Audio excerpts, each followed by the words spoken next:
Tuolla on Valde. Valde on nyt viimeiset pari vuotta ollut tämmönen landekoira.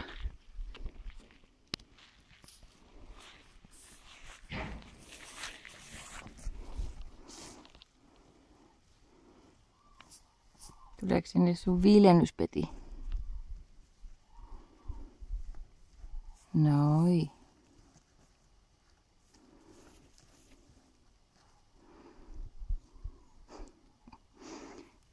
Hieno sänky.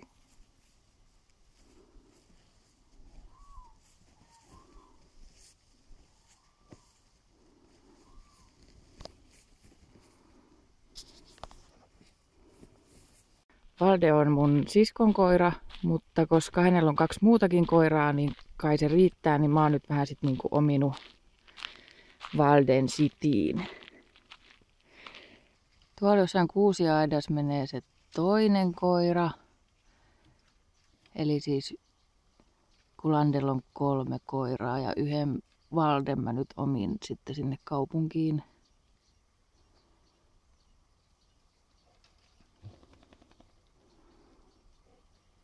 Ensi viikolla on semmoinen ohjelma mulla, että Valde tuli nyt takaisin tänne Landelle, kun mun pitää vähän reissailla ja sillain, niin Valdella olisi ehkä vähän tylsää työmatkalla hotellihuoneessa.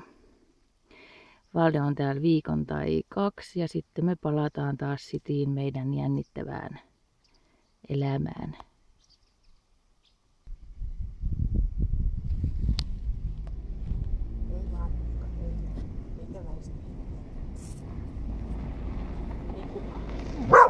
Valde!